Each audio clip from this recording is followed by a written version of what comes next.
Okay, so welcome back after that commercial break to the Channel 4 News. Once again, I am Leah Reed. And I'm Josh McLean. And I'm Bryce Wolanyuk, the weather Our guy. producer, the weather guy. Okay. You're the one who wears stupid costumes on Halloween. I'm Brick. You wear like a green suit on Halloween on the green screen so we can't see your body. Exactly. Every year. I love it. Okay, guys, so we're going to struggle a little bit probably this tasting because we're literally looking at a camera and we don't get to see you. So if you have something to say, just speak up. But we're also going to rely on Bryce a little bit to let us know. If you want to put it in the chat, Bryce will let us know. It's beautiful out, and the patio is finally, like, not fully ready, but it's set up at Homestead ready for decor and tables and everything like that. We got lights. All we need is some plants and some speakers and some permits. Yeah. And some tables. Yeah. Well, we have one table here. Yeah. Yeah. Sans permit. Cheers to drinking wine against the rules. It tastes better. Cheers. Okay, so for all of you Grand Cru members, it's going to feel 100% like Groundhog's Day because we're going to spend the first 20 minutes of the tasting listening to the history of Sicily all the way back to the year 200s. Is that how far it goes back, Josh? Is it Groundhog's Day or Groundhog Day? Oh, I don't know. Do you guys just feel like being like, hey, Leah, you're the most ignorant person I've ever met? Like, you don't know who this director is, and you're like... Spike Lee made a movie called Groundhog's Day. Bunch of assholes. Okay, so whatever, whether it's Groundhog's Day or Groundhog Day, Josh, please tell us about the history of Sicily. I've been dying. Am I on again? Dying to hear about it. I didn't really refresh, so it's going to be a brief history then. Well, thanks everyone for joining. So tonight we're going to be drinking the Valcanzjria Terra Sicilian Chardonnay Carricante Blend from a winery called Gulfi in Sicily. So as most of you probably know, because I say it all the time, I'm a big time fan of history, especially when it comes to wine. It's one of my favorite things about wine. So in reading on the history of Sicily, we have to start in the 2nd century. We have to. And the reason being is it blows my mind about how old wine is, right? Like, it's always just kind of been around. So they found amphores. So amphores, as we know, are the old clay pots. If you're thinking of like an old Roman movie, right, those clay pots that they have in the wine, those are called amphores. They were aging vessels back in the day. They found amphores from Mesopotamia, so 2nd century AD, that were used as there was a wine trade in the 2nd century AD, which blew my mind. I mean, I knew that it happened, but like the fact that they found one is pretty wild. So Sicily itself, if anyone hasn't been there, I don't know if anyone's been there. Maybe they can throw in the comments. Has anybody been there? You can ask. I've been there. It is... Smiths. Smith's been there. Oh, amazing. We're asking... Joy, where were you guys? Tell us about it. She's laughing. You're still on mute. So. Okay. I haven't been to Sicily. Sicily is, in my opinion, I've traveled a decent amount, not as much as I would like, but a decent amount. And Sicily is like one of the last kind of like rugged places in the world. Like, there's no rules, right? It's like, don't be an asshole, don't kill anybody, but you can drive as fast as you want. And you can eat horse. You can eat horse. You can do whatever you want. You can do whatever you want. Yeah, like just it's almost like when people go into the jungle to like make these like new societies. That's Sicily, right? And the people there are, I wouldn't call them welcoming, but they're not assholes. But it's just like, yeah, cool, man. Like, just you do you and be nice. So the beauty of Sicily is that the entire island is a giant active volcano. Which volcano? Etna. Okay. Mount Etna. It's a giant volcano, and it's constantly smoking in the background, constantly. So you're there the whole time, and you're like in this beautiful, like it's like a very kind of like it's more like a North African climate, right? It's very tropical. It's very hot. There's like thick greenery, and you're like, oh, this is great. It's beautiful. It's super nice. It's very untouched. It's very rugged. but the whole time in the background there's just a volcano smoking in the background that could erupt at any minute. And to the point where they have, like where we were staying was in Catania, which is kind of more on the eastern part, as opposed to Palermo, which most people stay at, which is more like tropical, I guess you could say. Oh, hey everybody. So they actually The have wine like view. built-in areas where the lava will just flow down like under your house. Like it's like, oh, we'll build this little crevice for when the lava from the volcano explodes, but we'll still live here. And I think the best kind of analogy or the best description of Sicily I have is we got off at the airport. We got picked up by this guy who just had a sign that said Josh Genoway, Leslie McLean, which is my wife and I's names reversed. And I was like, I mean, that's got to be us. What are the odds? And What are the odds? We're driving in this van. We have no idea where we're going. We're going to Zaffarenia. And Salvo Taxi, shout out. Anybody goes to Sicily, let me know because I got a guy for you. And we're driving around this giant volcano, right? And we're going 130 kilometers an hour. And people drive really fast there. And this guy drives by us on a motorcycle. And I'm not exaggerating. He was like, "Phew," like that fast. He had to be going 250 kilometers an hour with a girl in the back, no helmets, no shoes on. And I'm like, that is the most badass shit I've ever seen in my life. Like, you are driving a death trap 250 kilometers an hour with no helmet on around an active volcano, right? That's how you live life. So anyways, let's go back to the 3rd century BC. Yeah, we were in the Just 2nd kidding. century. Sicily itself is known for making bulk wine and has been so for many, many centuries. All the way up until the 80s. They were really known for just making juice. In some years, they made more wine than the rest of Europe combined. And why that is because everybody just makes their own wine, right? So like they buy and sell grapes and juice, much like we spoke about, I think last month we did Languedoc-Roussillon. Yep. So very similar to that. But you even think about, we've talked about the cereal wines before, and the whole idea about cava and how the big producers are basically just buying grapes. We were talking about cava earlier on our podcast, are just buying grapes from these farmers. And the thing that Assis is trying to do is pay a reasonable market price.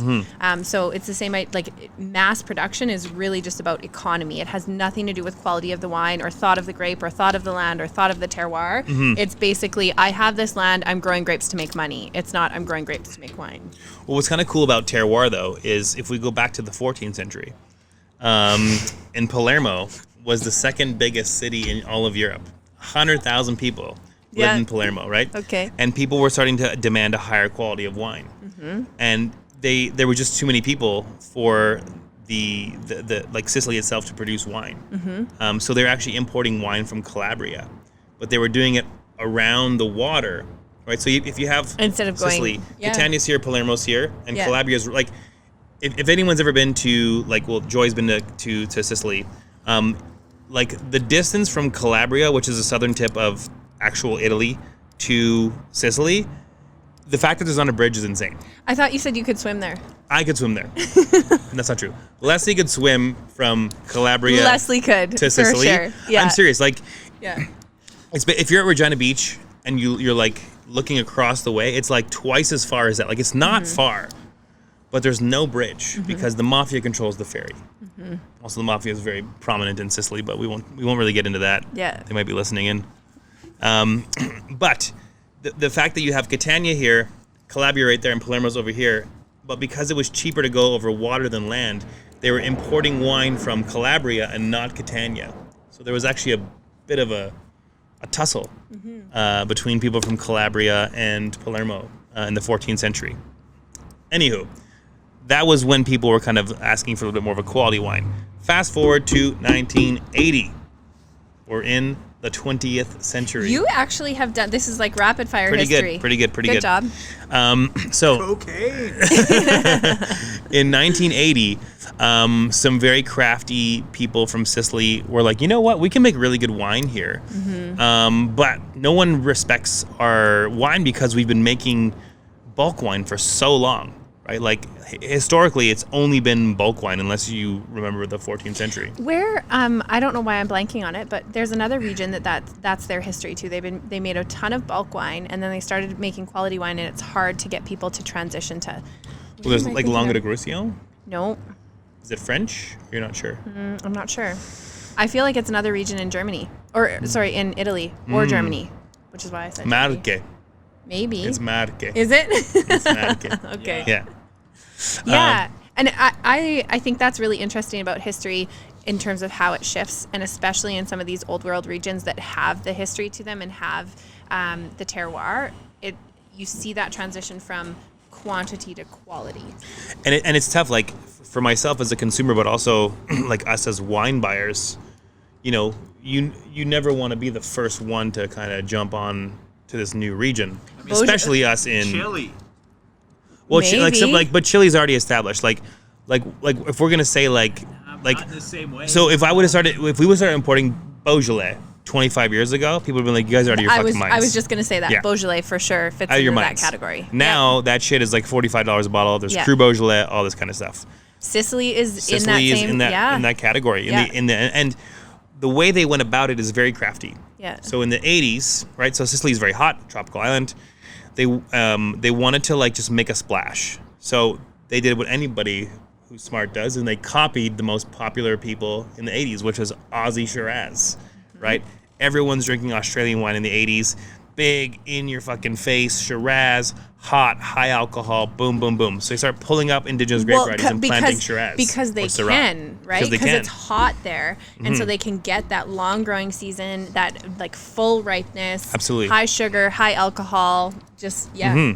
So you have you start making these wines mimicking Australian wines, and people start to take notice. They're like, holy shit, like, have you had any Sicilian Syrah or Sicilian Shiraz? Yeah. Like, it's very good and it's super affordable. Yeah. So that happened. They got kind of the spotlight on them. And then you have people in northern Italy or mainland Italy, so like Piedmonte, Barolo, all these kind of more prestigious regions, who are like, hey, like, let's go to Sicily. Like, land is free. It's super conducive to growing wine, and it's like the hot buzz. So there was a huge influx of cash that went into the wine industry, and you have these kind of major wineries building these factories in central Sicily, just pumping out Sicilian Aussie Shiraz, basically. And I mean, that's not really what we do or what we want to do, but the important part about that is because of that, it birthed Gulfi. And wineries like Gulfi or Kos or Ariana Occhipinti, who are now making terroir-driven wines from Sicily. So imagine, we said, 2nd century, there's a wine trade going on. There's been great. Nero d'Avola goes back to the 2nd century, the grape variety for their red wines, right? So we're talking about an insane history, and it's really well documented. And people dug up these indigenous grape varieties to plant Syrah and Pinot Noir and Cabernet Sauvignon to mimic these other major regions. We're seeing kind of a regression of that and going back to what they do, are indigenous grape varieties. So Nero d'Avola, in this case, Griot, Carricante. Okay, so here's the thing about Carricante. I don't know that was one of the grape varieties that they pulled up, because any of the research that I have done on Carricante is actually that it has been grown on the slopes for thousands of years. Like, it was that. That's what I mean. Like, it's from there. Exactly. And I think 100%. Chardonnay has been there for a while, or is that a new guy? I don't know. I feel like I read Chardonnay was like not There indigenous, as but well. like it's been there for like a couple hundred years. I feel like you think Chardonnay is everywhere because we were talking about Cava earlier, and You you're can have Chardonnay and Cava. It's allowed. Okay.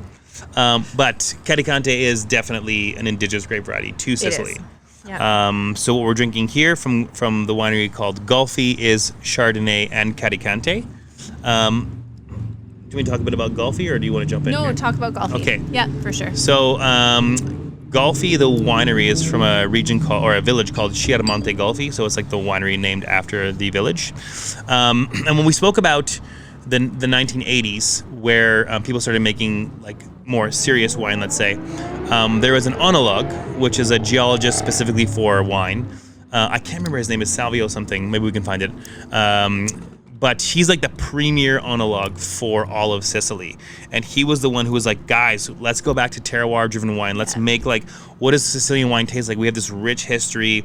Let's stop making this like Aussie Shiraz, blah, blah, blah, blah. He's actually part owner of Gulfi. So you have a guy who's super passionate about terroir-driven wines, super knowledgeable about the soil, paired up with the Carricante family, or the Catania family, who are all about making terroir-driven wines, going back to what wine would have tasted like all those centuries ago.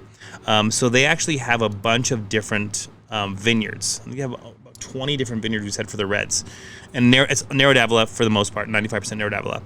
And they do individual, like single vineyard wines.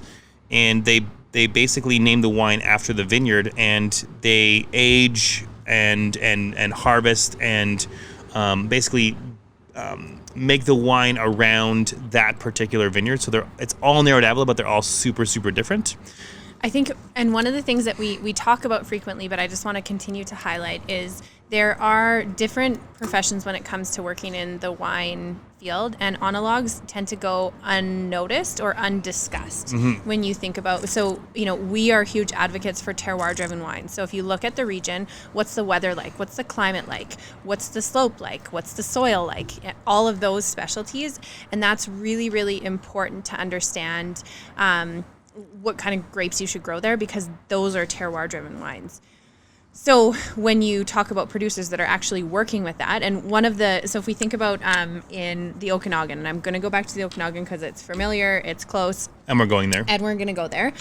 Pedro Pera is an oenologue who works there. And literally it's like foot by foot that they are digging into the soil and determining, okay, here's what's going on in the soil for the next 10 feet or 20 feet, because that's how far the vines are going to grow. And therefore, we should plant this type of grape variety. And I feel like it makes all the difference. And the reason that because I've been following Okanagan wines for 15 years. Way longer than me, yeah, for sure. And when I first started drinking Okanagan wines, some of them were like, this doesn't work. It's too green, it needs more time, or it's too this, it's too that. And I feel like those that really focused on varietals that grow well in the climate and the soil that are in the Okanagan Valley, and even some of those specific terroirs of like the Naramata Bench down in New Soyuz, right? All of those types of things that are Similkameen Valley, the Summerland, the producers that are focused on those sub-terroirs because of the soil, because of the climate, are making the best wines out of the Okanagan, because they're not trying to be everything to everyone. And so going back to Gulfi, that's the whole point of this wine. We're not trying to produce wine for everyone because everyone likes Aussie Shiraz. We're going back to, here's what works for the climate, here's what works for the soil, and make quality wine that way and bring it to consumers. So I get super excited when there are people like oenologues involved, because it's just taking it to that next level. Absolutely. It's almost like, to keep it involved with agriculture, like growing tomatoes in your backyard. Yeah. But once a week you have like Rick from Heliotrope comes over and tells you like, you should trim this. Exactly. You should do it this way. Exactly. Right? Like you have someone telling you, okay, this is the soil type. Yep. This is what my professional opinion is that should grow here and why. Or also, this is what you need to do to ensure success of this varietal. Should we put in some rocks to keep it hot at night? Should we do bush vines? Exactly. Right? Like what should we do, like the trellis system? What should we do? Yeah. And then if you have a partnership with the actual owner of the winery and the winemaker and the vineyard manager that is harmonious, the end result is right, that like this is fucking delicious wine. It's drinking really, really nice tonight, too. Okay, Bryce, we can't really see too many people, but how many people are opening the wine tonight to drink? I can see a few faces. 1, 2, 3. Thumbs up. 4. Lee Reed, I think I give a thumbs up. 5. I can turn our video 6, back on. Maybe 7. Flower Day. Okay, did you, Steph, look that up, or are you guessing that? Oh, okay. Because it is a flower day, and Josh and Bryce guessed it correctly on the podcast. Mm-hmm. Amazing. Which is actually probably nice for this wine, because and I don't know, because we're about to find out, but Carricante. Oh, I'm so excited. Do you think it would benefit from a flower day? 100% it would. 100%. Because there is like, We crushed it on a fruit day though, last week. yeah, we did, Yeah. Fruit flower day, I think this wine definitely excels for sure. Just a quick story before Leah starts. We went to Saskatoon last week to basically try and sling our wines to some restaurants and stores in Saskatoon. And we did. And I mean, hilarious for us because we brought about 15 wines and we're opening them and tasting them with people that we're trying to sell it to. And we're just talking amongst ourselves being like, this is really good. It tastes really good. This is so good. Yeah. And I'm like, why don't I sell this more at Homestead? And they're like, hi, we want to buy. Well, oh yeah, hey. Yeah, sure. When did you guys get here? Yeah, it was really nice. The wines were I think singing. it was a little bit endearing, and it's also it's nice for us to revisit wines that we obviously are passionate about them because we bring them in, but then you kind of forget about them because you're like, oh, it's this new shiny penny over here that we're bringing in. Yeah. So to go back to some of these wines and taste them, I think is pretty special. And I'm not easily distracted. You're right. You're always incredibly focused.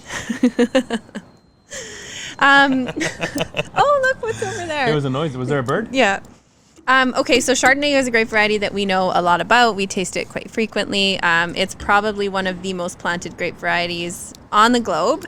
The cool thing about Chardonnay that I can really appreciate that as much as it is one of those universal grape varieties, you can tell a Chardonnay from Australia versus a Chardonnay from Italy versus a Chardonnay from France versus a Chardonnay from America. Like you know Burgundy. from Burgundy. I said France. I just didn't get specific to Burgundy. So why would you grow Chardonnay anywhere else but Burgundy, France?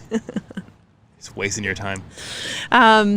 So Chardonnay is incredibly versatile, which is very fun. But Carricante is a grape variety that I didn't know anything about until we brought in Gulfi. I still know nothing about it until you're about to tell me. It is like, I'm super, super excited about this grape variety, and I don't know why I haven't drank more of it. Well, maybe because it's only from Sicily. So this grape variety in particular has been growing on the slopes of Etna, which is the volcano that is on the island of Sicily for over It is the island of Sicily. It is the island of Sicily. Yeah. Thank you. And for like 1,000 years. So when we talk about like history and indigenous grape varieties, this is one of those in that particular region. And I'll say, like, when I was in Catania, I was in downtown Catania, which is the main buildings are all 1,000 years old, and it's the third time they've built that city because it keeps getting destroyed by the active volcano they live on. So like, they have such a huge, rich, like, documented history, right? So like the fact that you're like, oh, the Carricante is 1,000 years old, like, they fucking know that. Because and they've probably planted it like 3 times over because it keeps getting burned again by the active volcano they live on. It makes me really want to go there. Like every once in a while, like if there was like just like a 20 square foot hole that opened up every 6 years and swallowed up a bunch of people in Saskatchewan. I'm like, yeah, it's crazy, eh? Okay, but we just live here. Sidebar, you guys. I know last year, I think around this time, there were a bunch of sinkholes that showed up in like North Regina. So there was a tree that literally, in my neighborhood, that literally like sunk into the ground and tipped over. So it didn't get blown. I mean, maybe it was the wind, but it was literally this tree laying on its side, and it had lifted. It wasn't, and it had lifted up this. Like it was in somebody's front yard, lifted up their sidewalk in the front yard, and then 2 days later, like half a block down on that same street, in the middle of the street, was not a huge sinkhole, but like a sinkhole. No way. Yeah, I so I'm know that. worried. Like I'm living on a bog, so our house is gonna sink any day now. I know it. Everyone should move to Al Ritchie. You guys stay in your hoity-toity Lakeview. Sure, and then we can get East Side. Not every day. Every other day. One dog attack. There's one dog attack. Okay, going back to Carricante. So, ton of history. This is a grape variety that surprisingly is known for its acidity. So if we think of Sicily, Sicily is hot, but this grape variety in particular really benefits from a long growing season because it's highly acidic, it's highly astringent. So growing in a place that's really, really hot, like Sicily, benefits from that long growing season. If it is a cool season, if it's picked too early, the acidity can be overly piercing and a little bit too much. So what's cool, and we'll talk, like, so this is a blend, I think it's 60-40, 60% Chardonnay, 40% Carricante. Do you know when they harvest?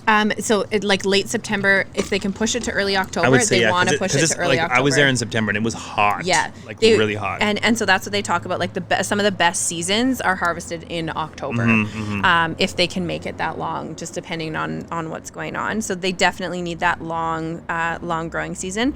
A lot of producers actually who make Carricante, and I don't think it's the case here, specifically based off of tasting notes. But if you harvest it early, or if you find that when you harvest it and you produce the wine, it's too acidic, they'll do a lot of lees contact, or they'll do some malolactic fermentation just to soften that acidity. I think the Carricante in this case is what makes this wine sing. Chardonnay, beautiful. Yeah. Definitely there, rich and like fruity. But I feel like the Carricante is the star, that is, for sure, that acidity, that minerality from the right at the back of your tongue. It's so beautiful. Like it puckers the back of my tongue. Yeah.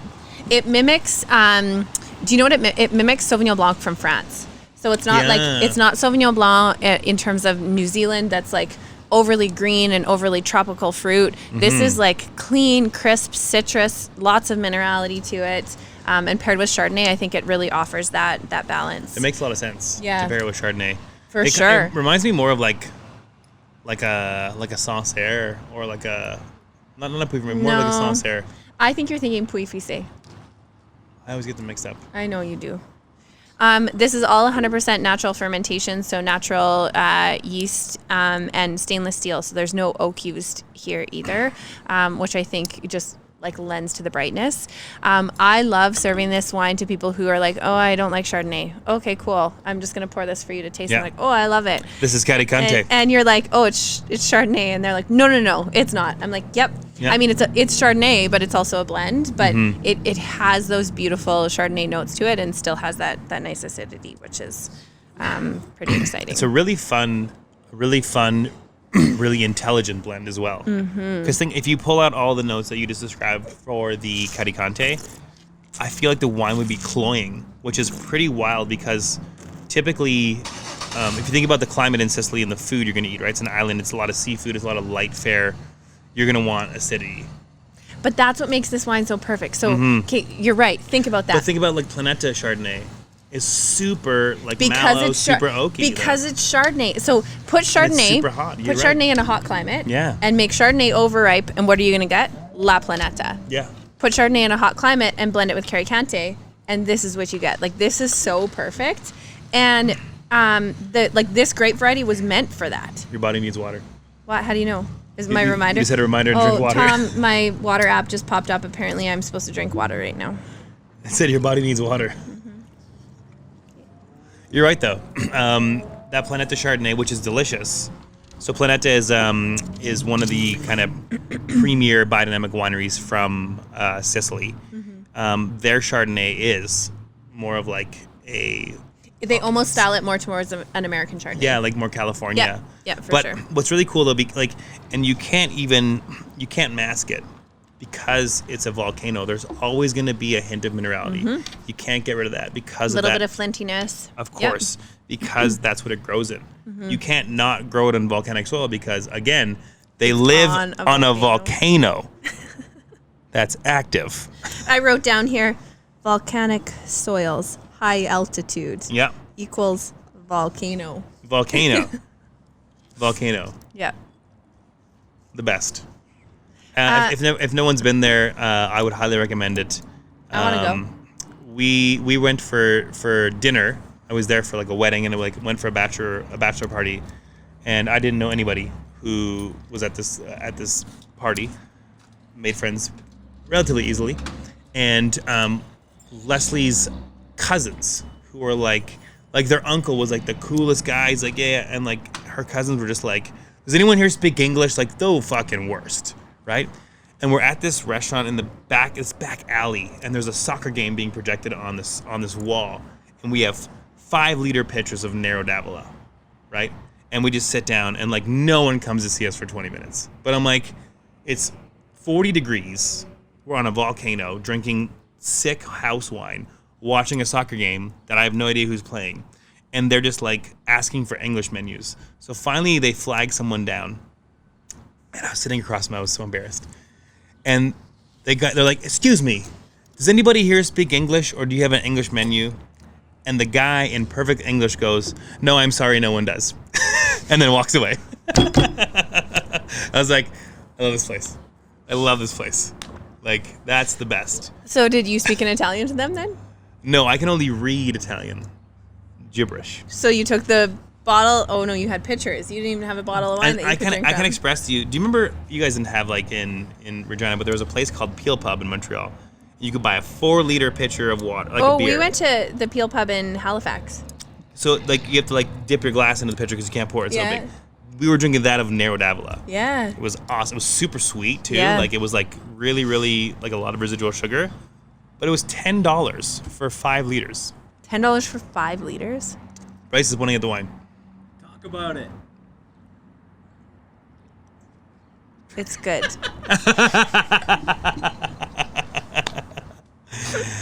It's good. I do really love this wine. I think that the Chardonnay Carricante, we did bring it back in. So the first order for Gulfi we had a couple of their individual vineyards. I drank this when I was there and freaked out. And I had known about the winery and I had trouble finding it. I won't tell that story, but I found it at a gas station, the whole lineup, and I drank it. And I was like, oh my God, we got to bring these in. And that was about 5 or 6 years ago I was there. And we finally got it in, and the wine arrived, and I was like, meh, like it didn't taste as good as when I was there, and it's a little bit more pricey. And for our Grand Cru members, or Premier Cru members, we did the Gulfi Reds at the beginning of the month, and we opened up some of those single vineyard ones. They're and great. they were amazing. Like I was like, this is what so I think they just had a little bit of bottle shock. But I feel like this Chardonnay almost gets a little bit like left behind, almost like our Dealer Cadet, because it's so good. It's so well balanced. It's like not weird at all. There's nothing off about it. Like this is a really, really great wine. Super versatile.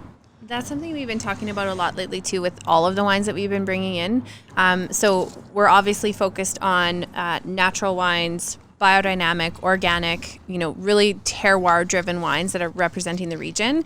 And a lot of people, especially those that are just getting into natural wines, are super interested in like the funkiness, right? Like I want it to be weird. I want it to be funky. Even Bryce, and we were sort of teasing you today, Bryce, because Bryce has been hard on some of our wines. But what I'm starting to appreciate is we are bringing in natural wines, organic wines, wines that represent terroir, and they're so balanced and approachable and understandable. And, who was I talking? Oh, I was talking to Krista.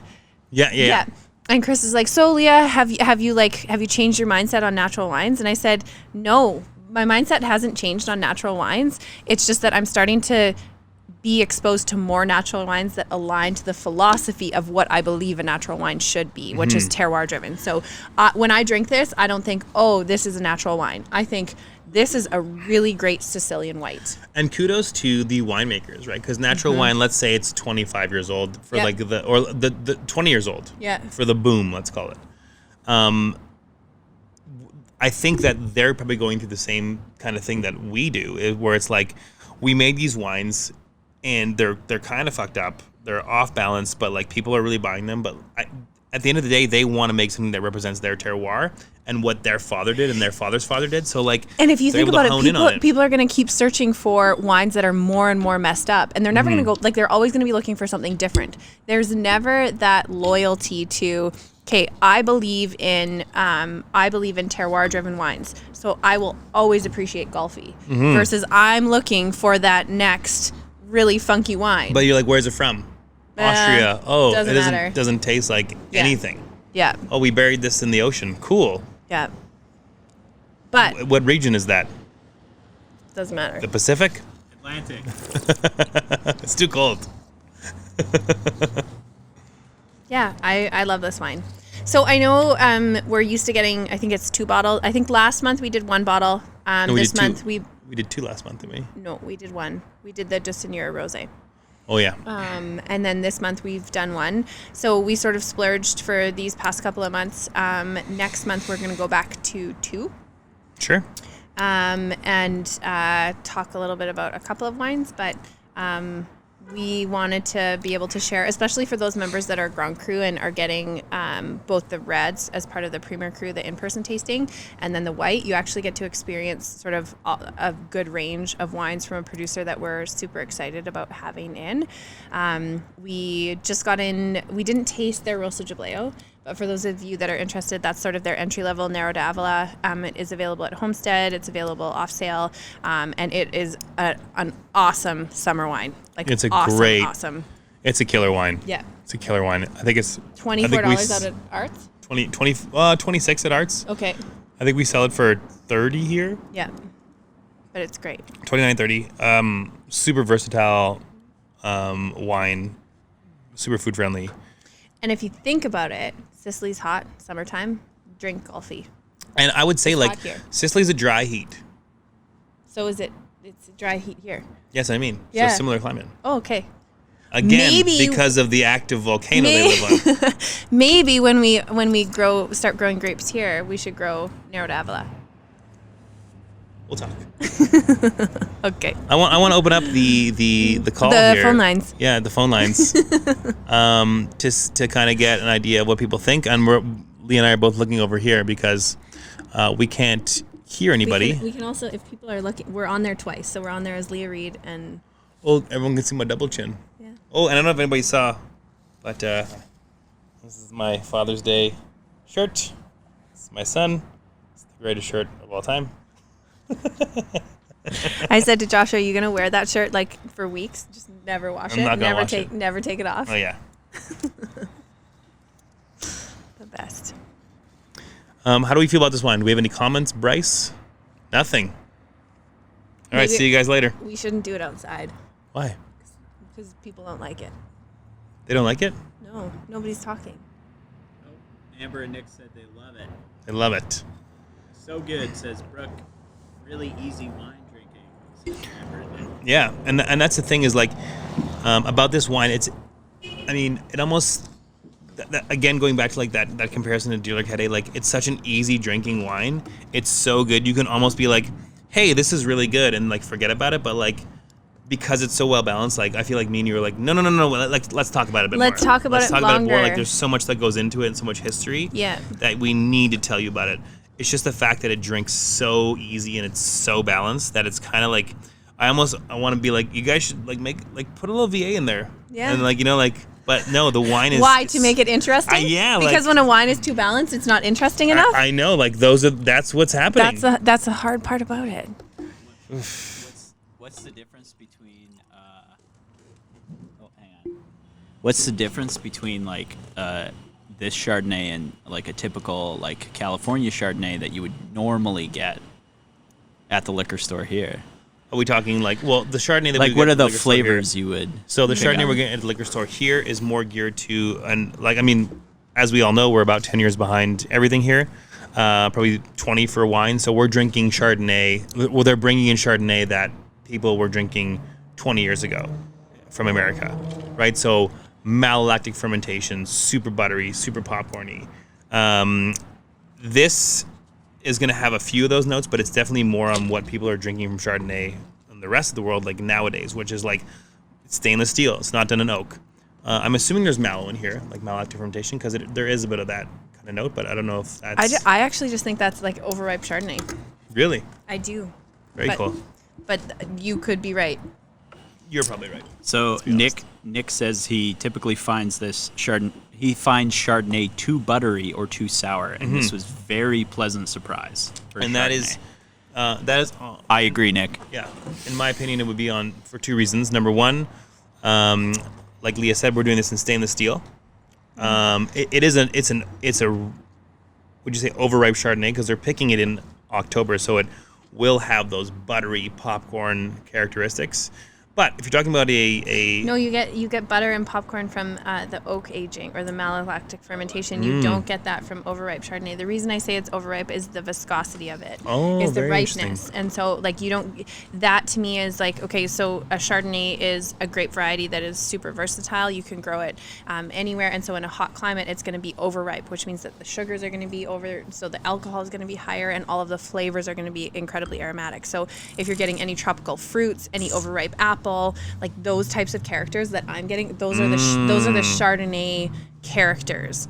But to balance that is the Carricante and the acidity and the minerality and the citrus. You're blowing my mind right now. I don't really think that there is any intervention in this in terms of oak aging or malolactic fermentation. Right. I really just think that this is a true representation of Chardonnay in a hot climate. Yeah. Which is very, very fun. And blended with like with a like a that's linear harvested. acidic. Boom. Well, I think that Carricante like brings out the apple flavor and turns that overripe apple into more of a Green apple. Can I Granny say Smith something? apple. It's almost like Chardonnay is like you had an apple that's been sitting out, right, on a hot day. And then you the squirt- Carricante is like putting it in the fridge and then biting it. Right. Yes. It's making Yeah. it fresh and It's crispy, fresh. crunchy, right? Yeah. It could almost Yeah. be like, I think even an apple that you've had sitting on the counter that like an ambrosia apple that's like overripe that you're like, oh, I don't want to eat that. And you cut it up and you squirt it with a little bit of lemon and then you eat it. And then put it in the it's fridge. Much better. Sure. It needs to be cold, ice cold. Yeah. That'd be cool. Okay, so Yeah. Brooke was asking if you could explain viscosity to us.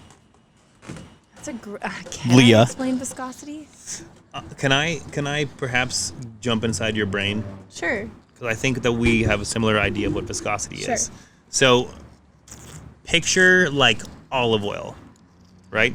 So picture drinking a German Riesling. That weight on your tongue is like oily. Like when you take a sip, it's like almost like there's like a film left on your tongue. Yeah, I would Or- say it's like eating like Chinese food that you get in the food court where like you eat it and then like you get that oil residue on your lips because there's so much deep fried. That's what it reminds me of. Like it's heavy. So like more like oily, like it's like oily. fried oil, yeah. Yeah. Yeah, like a film, or like eating like a pho that has a lot Yeah, of exactly. a lot of oil on it, right? Like there's like a bit of a film, but in terms of texture though, thick. you want to talk about more like olive oil, Yeah. right? Like in terms of when you're drinking it. The remnants is oil. But what I'm saying, the viscosity of this wine, I think what you're saying is more like olive oil. Like picture drinking olive oil or like water with lemon juice in it. And then having it taste like Chardonnay.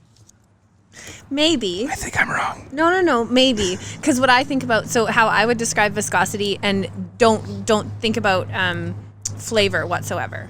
No, But it's purely texture. It's purely texture. So take a Oh shit, look at that. take a jar of water, and then take a jar of simple syrup. They look exactly the same in terms of color. Like there's absolutely no color difference. But when you shake them, the water is gonna like shake vigorously, whereas the simple syrup is gonna move a little bit slower because it has that weight and that viscosity. So I get what you guys are saying about like olive oil for sure, but I don't think that viscosity relates to like that oily texture. It's I think sugar. it relates to sugar and weight. So it's almost like if you're drinking a wine that has lower viscosity, it's going to be crisp, clean. You're not going to feel it on your tongue. Whereas this wine actually kind of like coats your tongue with its flavor. Mm-hmm. But you like, I don't think anybody's wrong because it is about the weight. Yeah. And Brooke, I don't know if that helps though. Where is Brooke on here? We can't see her. No, that's It's just us. Go one more. No, one more. She said thanks. I know. Oh, there she is. Did that? Now I can see you. Did that help a little bit? Oh, she's typing. Oh, yes, it did. Okay, Yeah. cool. Yeah. Yeah, and it relates to like, even if you think of viscosity when you're looking at a wine, and lots of people talk about the legs in a glass. So I think like if you're looking at the Leah Reed thing, you can see the glass when I swirl it, how long it takes. So I don't know if you can see this, but the legs in this glass like are super slow moving. That to me shows viscosity, and that can be body, alcohol, sugar content. In this case, if it is sugar content, it's natural sugar content. So those are some. That's what I'm like. It's just a weightiness on your palate. It's a mouthfeel. It's a mouthfeel. It's a mouthfeel. Yeah. This wine's a real mouthful. the more I smell this wine, the more I want to keep smelling it, and I've never appreciated it like that before. I'm getting a little bit, but maybe it's just my head, like a little bit of bread, like this much. I think it's in your head. Everything's in my head. Right, so are there any more questions in the chat? Everyone's so quiet. 13 minutes.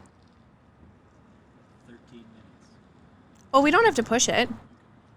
I mean, it's a beautiful night out. People can enjoy their night. If you guys have questions about the wine or wine in general, where we can sit on here and chat for a little bit. Or the tasting group? Yeah, or the tasting. Yeah. Oh, yeah. Yeah, so my question is about the consistency in this wine from year to year. We saw in the vertical tasting we did recently of Song de Brac how different it can be from year to year.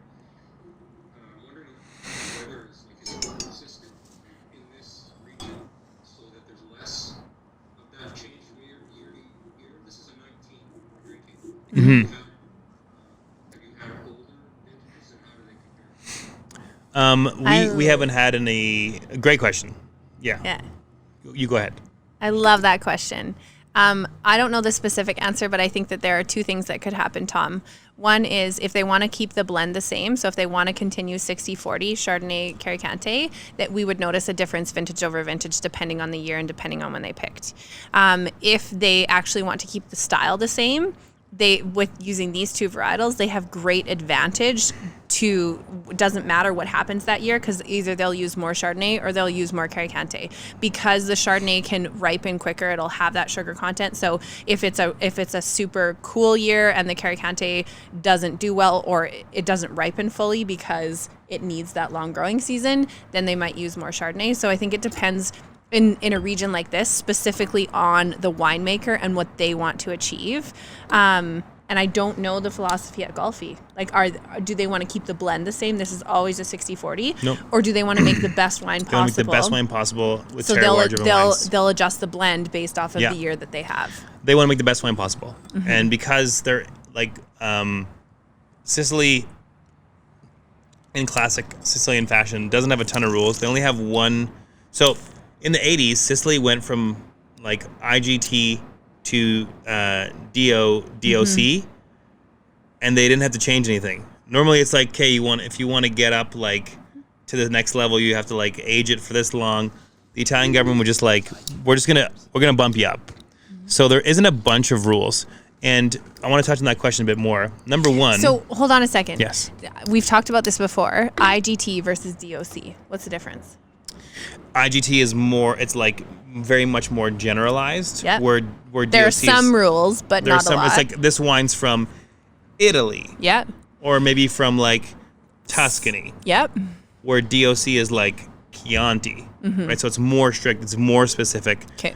So they went from being like wines from Sicily to Terra Sicilienne, which is what it was called, and they just kept the same name, but also didn't have to change anything about it. Right. Which is like super Sicilian. And to touch on what Tom asked, number one, I want to say, I feel like if that question would have been asked to us 2 years ago, we would have been like, oh, like here's an answer. But like, I think that with all of our research, like that's like a question. I'm like, yeah, well, like we're just making a statement based on what we know now. Like that's what you said is true, but it's like we didn't read about that specifically in a book. We just know that. Because so is that a good thing or a bad thing? It's a great thing. Okay. And I also want to say about Tom's question about like vintage differentiation. Sicily is a pretty consistent climate. So when you're looking at regions that are known for bulk wine, that's also one of the reasons why they make bulk wine is because every year is a good year. Yeah. So Pays d'Oc, every year is a good year. Sicily, every year is a good year. Pays d'Oc's not every year is not a good year. But it's just that like, they can blend enough. They can blend like whereas Sicily is every year is a good year. It's always going to be hot long enough. Yeah. They might get some hail. The fucking volcano might explode. Take everything out. But like in terms of actual temperature and climate. What's their growing season? In Sicily? So it's it's northern hemisphere, but it would be longer than most. Yeah. So it's probably going to start in like March and March till end in October, like till mid-October. Whereas most would be like maybe April, May to September. Yeah, yeah. And I would say like, bordering on, depending on what grapes you're growing, you could even harvest like late October. Yeah. Just because it is so hot, like it's a tropical, almost bordering on a tropical climate. Like they have like palm trees, right? And like like when you go on vacation to Mexico, like those thick green trees that are like. Hey, so a question then: if they're similar to that, like why aren't we drinking or bringing in more Mexican wine? Number one, the cartel. It is way too expensive to bring in Mexican wine. Number two, it's way hotter in Mexico than it is in Sicily. You said 40 degrees, dry 40 degrees. Yeah, but like, it's just hard to bring in. It's like there's too many.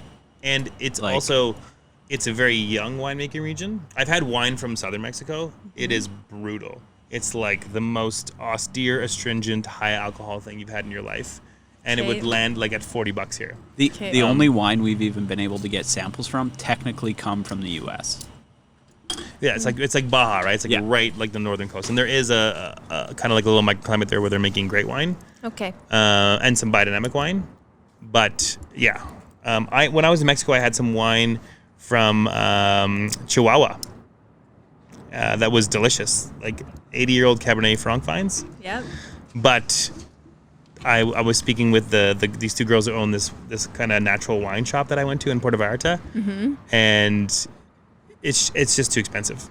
Okay. It's way too expensive to bring it in. All right. Yeah. Any other questions from the group?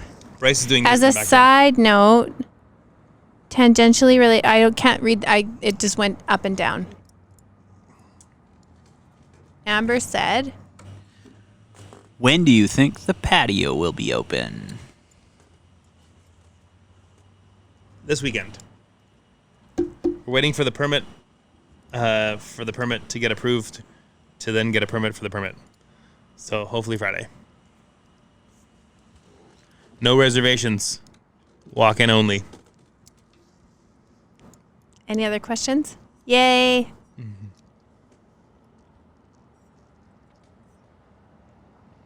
Hey, I have a question for the people that are on. It's summertime. What do you guys want to drink for the summer? Like, what would make this tasting group exciting over the summer for you guys?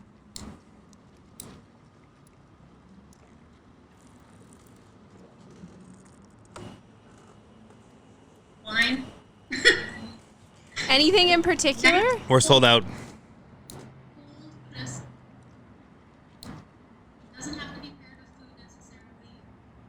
Do we want, like, if we did another, like, if we did a barbecue, like, cooking class thing for the summer, would that be interesting for people or That'd be no? cool. That would be fun. Okay. Like a smoker? Yeah.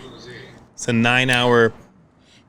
Well, Tasting. maybe maybe instead of doing it on the Monday, we do it on the Saturday or Sunday or something like that'd be that. cool, yeah. So people have, like, we give them instructions, and I don't know. I think for us, the summer is very different than the winter in Saskatchewan because people are out and about and they're going to cabins and they have things to do. So we just want to make sure that you guys are getting what you want and are interested in as part of the tasting group. So I'm curious to know. Is anybody saying anything? No? You could do wine pairings with like common summer barbecue things like what do you pair with burger or what do you pair with Zinfandel. No. 7 deadly sins. 19 crimes. Pilsner. The 20th crime is buying the bottle.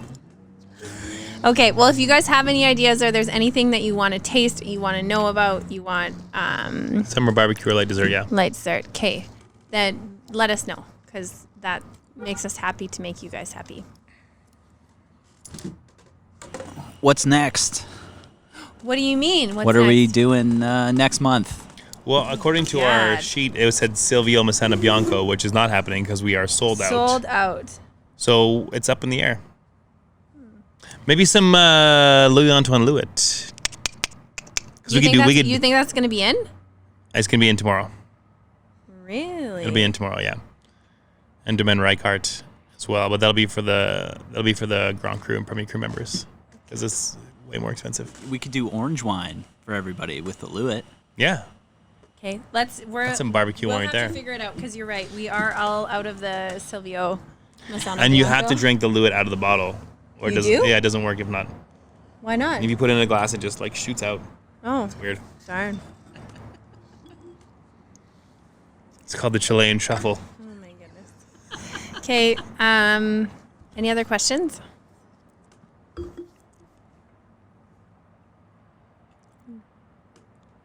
Good. Well, thank you for tuning in to Channel 4 News this evening.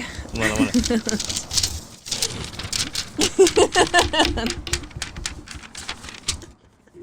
How do people sign off on the newscast? I'm Josh McLean. For Channel 4 News and the Merawine Village Tasting Group, I'm Josh McLean. And I'm Ron Burgundy.